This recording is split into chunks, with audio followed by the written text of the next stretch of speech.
Tonight, breaking news as we come on the air, the new passenger scare. Authorities say a passenger jet in Florida, engines roaring, taking off, but they were not on the actual runway. Air traffic controllers calling it off. How did this happen? Also breaking tonight, President Trump signing a new executive order aimed at shutting down the Department of Education. The president saying today it is, quote, doing us no good. What this now means for millions of children and their families who count on financial aid and other programs from the department. Tonight, across the U.S., the growing number of attacks on Teslas, arson and vandalism, what Elon Musk is saying the company is now doing tonight. There have been multiple arrests. Attorney General Pam Bondi now calling the attacks, quote, domestic terrorism. Tonight, the intimate photos hacked. The former NFL and college football coach accused of getting into computers to gain access to the photos of thousands of students, allegedly targeting female athletes. Just in tonight, authorities say this is the selfie the suspect in the Idaho college murders case took just hours after the deadly attack, and what they now say he bought on Amazon months before the murders. Tonight, an American man released by the Taliban held for more than 2 years. News on his condition. Tonight, a federal judge lashing out at the Justice Department, accusing them of evading his order to provide answers on those deportation flights, sending hundreds to an El Salvador prison. And tonight, the family of one of those prisoners saying he's no criminal. He's a professional soccer player.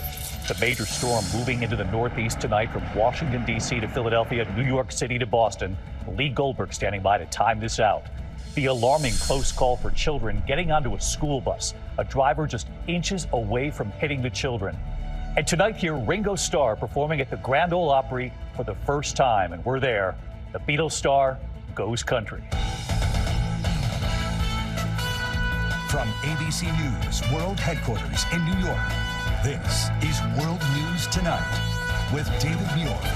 Good evening, and it's great to have you with us here on a very busy Thursday night. And we begin tonight with the breaking news. The new passenger jet scare. Authorities say a Southwest jet at the Orlando airport, engines roaring, beginning to take off, but they were not on the actual runway. Air traffic controllers alerting the pilots, calling it off. Authorities tonight asking, how could this happen?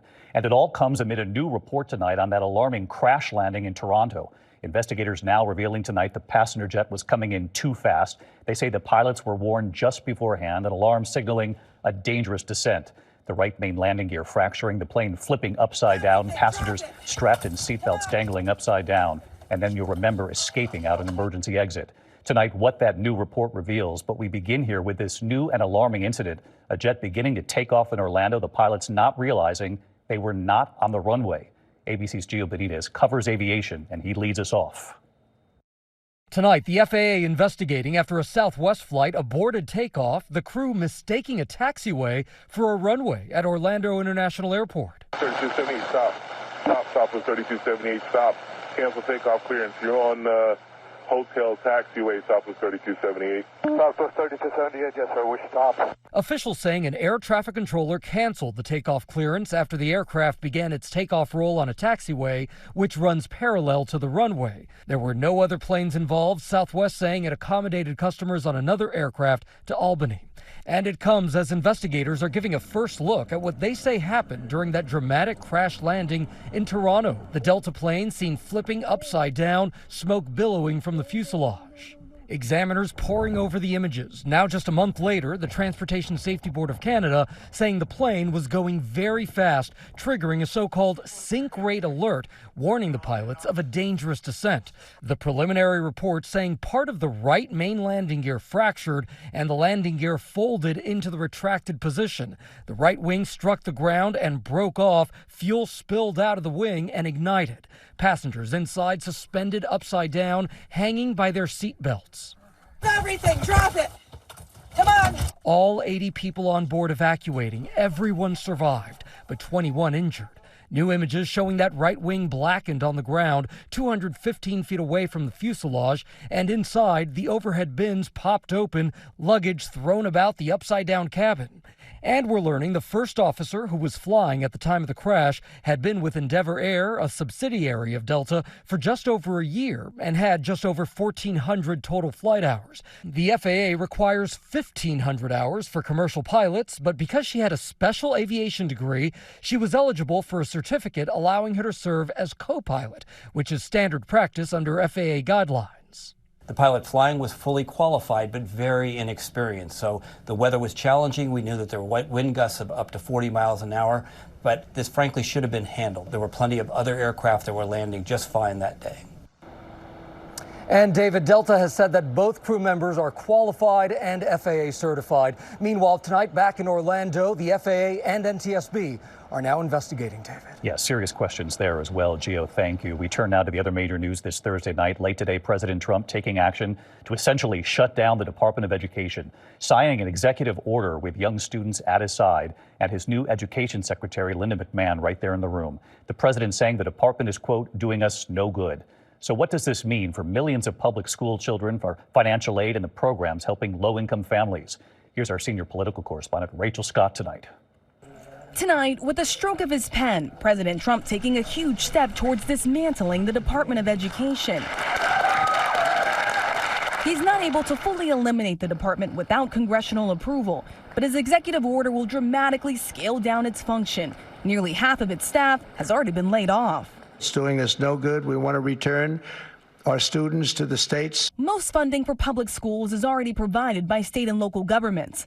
The Department of Education has been chiefly responsible for enforcing civil rights laws to prevent discrimination in schools, overseeing the process for students applying for college financial aid, and overseeing funding to help low-income students and students with disabilities. The president today saying those students will be taken care of by other federal agencies, but he didn't say which ones. Resources for children with special disabilities and special needs, they're going to be preserved in full and redistributed to various other agencies and departments that will take very good care of them. But that's no comfort to Katie Rivera of Eagle, Colorado, whose 7-year-old son Martine is hearing impaired and autistic.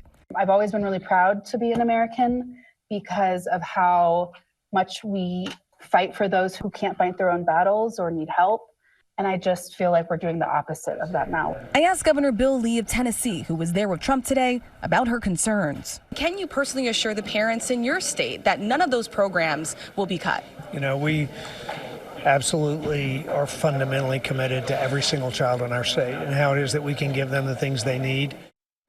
But David, no word tonight on when or how those programs will be moved to different agencies. And there is breaking news here from Washington tonight on a different headline. A federal judge temporarily blocking Elon Musk and his team at the Department of Government Efficiency from accessing Social Security records, which contain the personal and sensitive information of millions of Americans. That federal judge calling their work, quote, a fishing expedition. David. Rachel Scott live at the White House for us again tonight. Rachel, thank you. And this evening there is news amid the growing number of attacks on Tesla vehicles and dealerships, arson and vandalism across the U.S. There are multiple people under arrest tonight, and Attorney General Pam Bondi now calling the attacks domestic terrorism and what Elon Musk says the company is now doing. Here's our chief investigative correspondent, Aaron Katursky, tonight. Tonight, Elon Musk says his company is stepping up security after a wave of firebombings, shootings, and vandalism targeting Tesla. As part of the enhanced security, Tesla is activating Sentry mode on every car in the dealership. That means security sensors and cameras are on and recording. Watch as Sentry mode is activated on this Tesla this week. A man seen allegedly keying the car at a parking lot in San Jose was arrested and charged with felony vandalism. Today, Attorney General Pam Bondi said those charged with destroying Tesla property are part of a wave of domestic terrorism. Prosecutors said a suspect arrested for throwing Molotov cocktails at a dealership in Salem, Oregon, was also armed with a high-powered rifle. Prosecutors said another suspect who allegedly tried to set fire to Teslas in Loveland, Colorado, was found with materials to produce firebombs.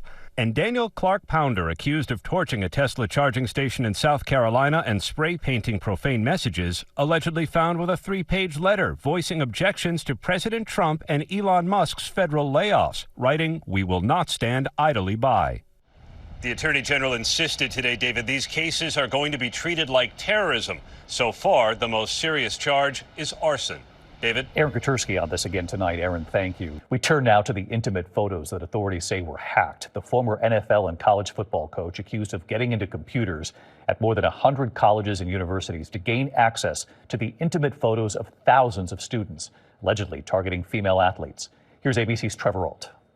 Tonight, a former University of Michigan assistant football coach facing federal charges after allegedly targeting female student athletes' computer accounts to obtain their intimate photos without their consent that investigators say he downloaded and took notes commenting on their bodies and sexual preferences. According to the 24-count indictment, Matt Weiss was able to hack into the databases of more than 100 colleges and universities and crack the encryption protecting the passwords, assisted by research that he did on the internet. He allegedly gained access to the personal information of more than 150,000 students, and using that, gained access into social media, email, and cloud storage accounts. Weiss primarily targeted female college athletes, prosecutors say. He researched and targeted these women based on their school affiliation, athletic history, and physical characteristics. His goal was to obtain private photographs and videos never intended to be shared beyond intimate partners. Weiss also previously worked for the Baltimore Ravens. He was fired from Michigan in 2023 after failing to cooperate with the school's investigation. His Ann Arbor home was searched by police that year, and at the time, Weiss said he was looking forward to the matter being resolved. And David, if Weiss is convicted on these charges, he could potentially face decades in prison. We reached out to his attorney for comment. We did not hear back. David? Trevor Ault reporting on this tonight. Trevor, thank you. We turn now to the chilling new evidence tonight, the selfie that authorities say was taken not long after the murders of 4 Idaho college students. Tonight, prosecutors releasing this new image that they say the suspect took of himself just hours after the deadly attack, and what they say he allegedly bought on Amazon just months before the murders. Here's Kana Whitworth. Tonight, a massive release of court records in the case against Bryan Kohberger, including this selfie that prosecutors say was taken just hours after he allegedly stabbed 4 University of Idaho students to death in an off-campus home. Prosecutors say that Amazon records show 8 months before the murders, Kohberger bought a K-bar knife with a sheath similar to this one seen on the website, along with a sharpener. And they say a witness can corroborate his purchase. The murder weapon was never recovered, but police say Kohberger's DNA was found at the crime scene on the button snap of a K-bar knife sheath. According to prosecutors, Kohberger also searched for a replacement knife after the murders. What does a knife sheath at a scene mean? That's going to be the ultimate question. And David, Bryan Kohberger's lawyers, who also say he is innocent, are now arguing that he has a developmental disorder and lacks the speed and coordination that it would take to commit these murders. David? Kana Whitworth, who's been following this case. Kana, thank you. Now to President Trump and his deportation efforts. Tonight, a federal judge lashing out at the Justice Department, accusing it of evading his order to provide information on deportation flights sending hundreds of Venezuelan migrants to El Salvador. An attorney says among those deported, a professional soccer player. Here's Mary Bruce.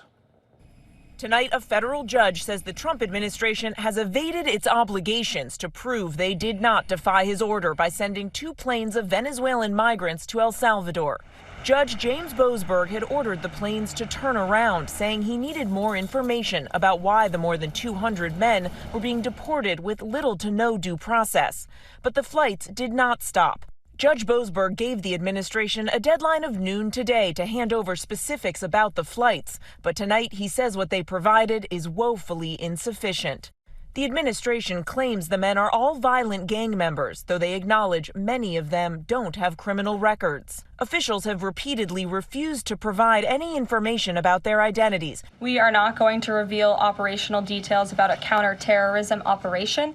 Overnight, Judge Boasberg receiving declarations from lawyers representing at least 5 of the men believed to be in that prison in El Salvador, insisting they are not gang members at all. An attorney claims one of them is Jersey Reyes Barrios, a professional soccer player in Venezuela. She says he was tortured after protesting the Maduro regime and had applied for asylum in the U.S. after entering the country legally. His family believes he was singled out because agents thought his tattoo was a gang tattoo.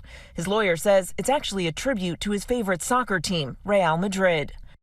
And tonight we talked with his aunt. Her message: give these young men who are detained a chance to prove their innocence. David. Mary Bruce inside the briefing room there tonight. Mary, thank you. Tonight we're tracking these storms moving right into the Northeast. Let's get right to Chief Meteorologist Lee Goldberg from WABC here in New York. Hi, Lee. Hey, David. Heavy rain closing in on the Northeast as we speak. We've had some thunderstorms near D.C. It's closing in on Philly. It'll be in New York, a soaking from about 9 to midnight, and just in time for the morning commute. In places like Boston, a parting shot of some snow in northern New England before the storm leaves tomorrow. Big winds behind the system. It's gusty in the south and east this evening, but in the Midwest and Northeast tomorrow, gusts to 50 miles an hour. That means fire conditions from the plains to Florida. David? Lee Goldberg back with us tonight. Lee, thank you. Overseas tonight, an American has been released after more than 2 years in Taliban captivity in Afghanistan. George Glesman, a Delta Airlines mechanic and an avid world explorer, traveled to Afghanistan in December of 2022, despite the State Department warnings at the time. On his first day in Kabul, the Taliban grabbed him off the streets. Glesman coming home along with White House hostage envoy Adam Bowler, the first high-level U.S. group to go to Afghanistan since it fell to the Taliban. When we come back here tonight, the very close call for children getting onto a school bus, what authorities are saying tonight about the startling images here in a moment. Also, for the first time, Beatles star Ringo Starr performing at the Grand Ole Opry. We'll take you there tonight as the Beatles star goes country. And next here, look at this, the massive home explosion. One person in critical condition at this hour. Firefighters racing to stabilize that home to try to save the dogs inside and what they think caused all of this in a moment here. Tonight, a powerful explosion leveling a home in Los Angeles. One person who was inside now in critical condition. The blast ripping through the house, tearing off most of the roof. Firefighters stabilizing what's left of the house to rescue at least 3 dogs trapped inside. They have saved the dogs tonight. Authorities suspect fireworks as a possibility. Tonight, NTSB investigators studying the collapse of Baltimore's Key Bridge, and they're urging safety reviews at dozens of other American bridges.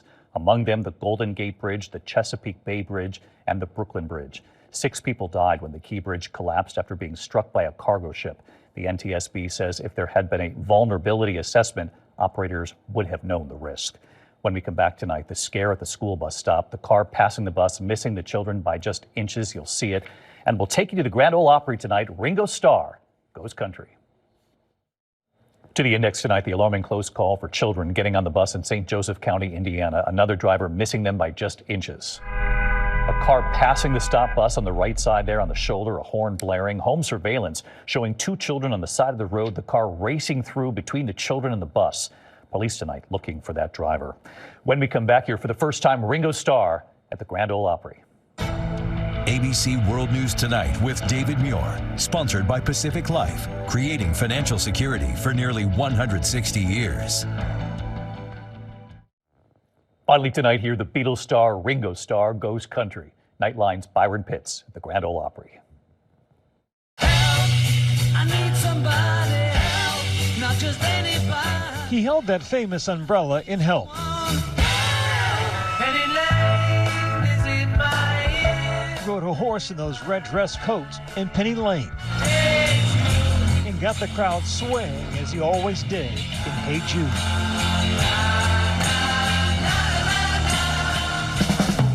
The boys from Liverpool, you know their names. It's John, Paul, George, and Ringo.